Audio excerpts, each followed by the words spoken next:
नमस्कार मित्रांनो, ठरलं तर मग या मालिकेच्या एपिसोडच्या दुसऱ्या भागामध्ये कल्पना विमलाला म्हणते, अगं 9 दिवस नवरात्रीचे उपवास आहेत ना, मग फराळामध्ये काय काय आणायचं याची यादी मी केली आहे, तू पाहून घे. आपण दोघीही आजच जाणार आहोत मार्केटमध्ये. तेव्हा विमला ठीक आहे असं म्हणते. तेवढ्यात सायली तेथे येते आणि म्हणते, आई अहो मलाही उपवास असतो 9 दिवस. आणि कल्पना विचारते, तू पण उपवास करतेस का? त्यावरती सायली म्हणते, हो माझं दरवर्षीच असतो आणि मी अनवाणीसुद्धा राहते. तर कल्पना सायलीचं खूप कौतुक करू लागते. तर या उपवास वगैरे काही करायची गरज नसते असं अस्मिता म्हणते. त्यावरती कल्पना म्हणते, अगं अस्मिता, एकेकाची श्रद्धा असते आणि तुझा तर उपवास नसणारच आणि तू उपवासाचं खायला नेहमी पुढे पुढे असतेस. तर सायली म्हणते, आई आपण पहिल्या दिवशी पुरणवरणाचा नैवेद्य करायचा का? पुरणपोळ्या बनवायच्या का? तेव्हा कल्पना हो म्हणते. तर अस्मिता म्हणते, झालं, मी कशी पुढे पुढे काम करते याचं प्रदर्शन सुरू झालं. त्यावरती आता कल्पना म्हणते, अगं अस्मिता, अशी कशी टोमणे मारते शकतेस गं तू? तुझं पण आता जुनं प्रदर्शन सुरू झालंच म्हणायचं की. तसंही सगळेजण तुझ्यासारखे आळशी नसतात, प्रत्येकाला कामाची सवय असते. मग तुझ्यासारख्या आळशी माणसांना खायला प्यायला घालणार तरी कोणी? कोणीतरी असावंच ना. अस्मिता गप्प होऊन जाते.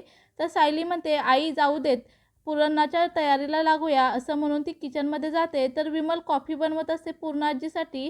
तर सायली म्हणते, मी घेऊन जाते. तर पूर्णाजीसाठी ही कॉफी आहे असं म्हटल्यावर आता अस्मिता म्हणते की मी घेऊन जाते, तू बस किचनमधलं काम करत.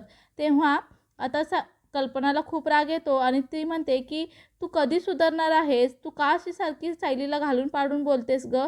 मला काही कळतच नाही.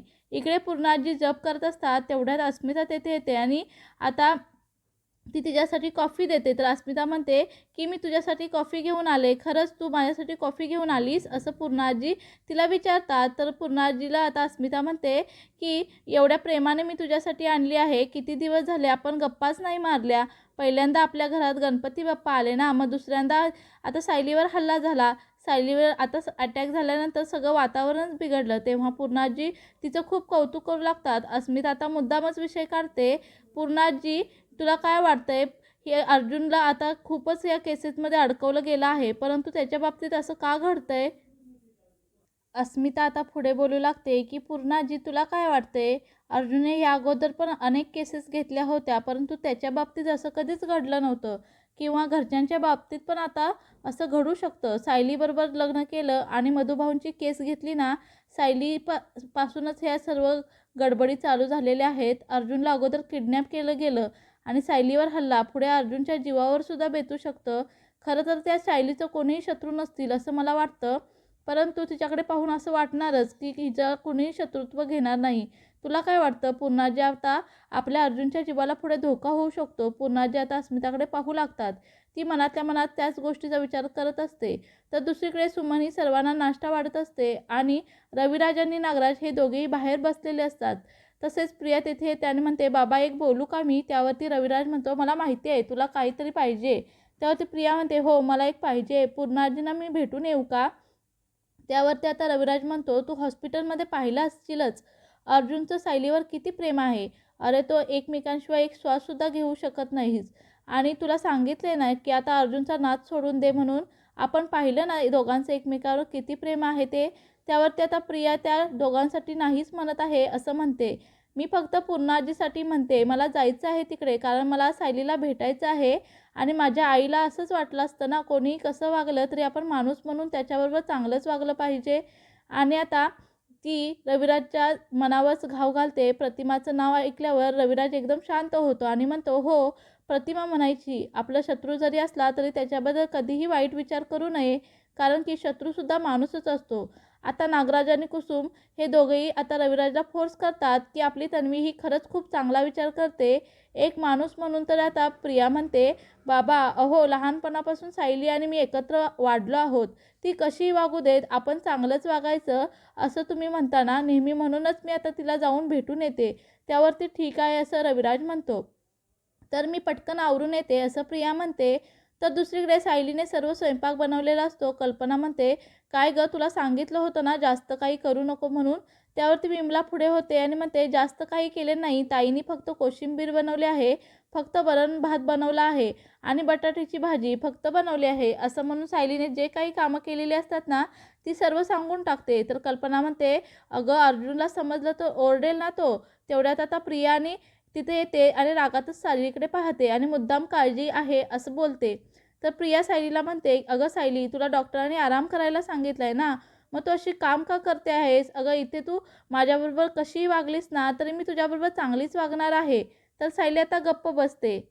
ती काहीच बोलत नाही. पूर्णाजी म्हणतात, की जे विचार खरंच खूप चांगले आहेत गं. माझी प्रतिमासारखीच विचार करतेस तू. प्रिया म्हणते, अगं पूर्णाजी, माझी आई नेहमी म्हणायची, आपला शत्रू कसाही वागला ना तर आपण त्याच्याबरोबर चांगलंच वागायचं असतं, कारण की तो पण माणूसच असतो. तेव्हा पूर्णाजी अजूनच तिचं गोड कौतुक करू लागतात. माझी प्रतिमासुद्धा अशीच लोकांबद्दल बोलायची. तेव्हा आता सायलीची ती खूप काळजी करण्याचं नाटक करते. ते पाहून अश्विन म्हणतो, अगं तन्वी, तू जर खूपच बदलली आहेस, माझ्या सायली वहिनीची खूप काळजी करते आहेस. तेव्हा प्रिया रागातच त्याच्याकडे पाहते. अश्विन आता सायलीला म्हणतो, डॉक्टरांनी सांगितले तुला आराम करायला, जास्त काम करू नको. आणि सायली म्हणते, तेवढ्यातच प्रताप तिथे येतो. कल्पना, मला चहा दे. तेव्हा त्यावेळी आता अश्विन म्हणतो, की आता चहा तर बनवला आहे सायली वहिनींनी. आता अश्विन म्हणतो, की माझ्यासाठी कॉफी बनवा. तर आता तो म्हणतो, की सर्व काही आता सायलीच बनवणार आहे का? तर तुम्ही मुलांची लग्न तर लावून दिलीत. आता 2 मुलांची लग्न झालेली आहेत. आता तिसऱ्याचं लग्न करायचं आहे. अश्विनच्या लग्नाला आता आपण उशीर नको करायला, उरकून टाकायला हवं, असं पूर्णाजी म्हणतात. त्यावरती कल्पना म्हणते, की मला नवीन घरात सून आलेली नक्कीच आवडेल. तर आता सर्वजण अश्विनकडे पाहतात. तर आता सायलीसुद्धा पाहते आणि तिला माहिती असतं, की याचं कुणावर तरी प्रेम आहे. तर पूर्णाजी म्हणतात, अर्जुनचं लग्न तरी मला माझ्या मनासारखं लावून देता आलं नाही, पण कसलं कोणीतरी भलतंच घरात आणून ठेवलं आहे त्यानं आणि सगळेच आता नातेवाईक दुरावले आहेत. ही अवलक्षणी मुलगी आपल्या घरात आली, असं पूर्णाजी आता सायलीबद्दल बोलत असतात. तिचा खूप अपमान करतात. तर अर्जुन हे सगळं ऐकत असतो. त्याला खूप राग येतो. अस्मिता आणि प्रिया या दोघीही एकमेकींकडे पाहत असतात, कारण सायलीचा आता पूर्णाजीने अपमान केलेला असतो. मग त्यानंतर आता पूर्णाजी म्हणतात, की अर्जुनचं लग्न मला धूमधडाक्यात लावून द्यायचं होतं. तर अस्मिता म्हणते, मग अश्विनचं लग्न आपण धूमधडाक्यात लावून देऊ ना, आता तुझ्या पण मनाला बरं वाटेल. तेव्हा पूर्णाजी ठीक आहे असं म्हणतात. तर आता सायलीबद्दल ती खूप अपशब्द बोलू लागते. कल्पना म्हणते, की अर्जुनचं लग्न विधिवत झालंच आहे, मंदिरात झालं आहे. पूर्णाजी रागातच म्हणतात, तू पाहिलेस का? मी पण नाही पाहिलं. तर कल्पना, तू तिची बाजू घेणं सोडून दे जरा. त्यावरती अर्जुन म्हणतो, पूर्णाजी, असं म्हणून तू आता माझा आणि सायलीचा अपमान करत आहेस आणि तू सायलीबद्दल काहीही बोलू नको. तर आता सायलीबद्दल आता वाद घालू नका घरात, असं सर्वजण म्हणत असतात. तर आता अर्जुन देवासमोर जातो. तेथे एका ताटात मंगळसूत्र असतं. त्याचबरोबर तेथे एक हळदी-कुंकू देखील असतं. तर अर्जुन आता अग्नी पेटवून आता सर्व सामान खाली घेऊन येतो आणि प्रिया मनातल्या मनात विचार करते, अर्जुनचं नेमकं चाललंय तरी काय? आणि त्यात या म्हातारीला काय गरज होती हे सर्व बोलायची? अर्जुन आता सगळी तयारी करत असतो. तेव्हा सर्वजण आता त्याच्या अवतीभोवती येतात आणि विचारतात, नक्की काय चाललं आहे तुझं? तर अर्जुन आता काहीच बोलत नाही. तो सायलीजवळ जातो. तिचा हात घट्ट पकडतो. तर आता मित्रांनो, पुढील भागामध्ये अर्जुन हा सायलीबरोबर 7 फेरे घेतो अग्नीभोवती आणि आता घरच्यांसमोर 7 फेरे घेतल्यामुळे सर्वांना आश्चर्याचा धक्का बसतो. तो तिच्या भांगेत कुंकू देखील भरतो. पूर्णाजी विचारतात, हे काय चाललं आहे अर्जुन तुझं? तुला माझं लग्न तुझ्या डोळ्यादेखत पाहायचं होतं ना, म्हणूनच मी हे सगळं केलं, असं अर्जुन म्हणतो. तर आता मित्रांनो, पुढील भागामध्ये काय होणं ते पाहणं खूपच इंटरेस्टिंग असणार आहे. त्यासाठी आपल्या चॅनेलला नक्की फॉलो करा. धन्यवाद.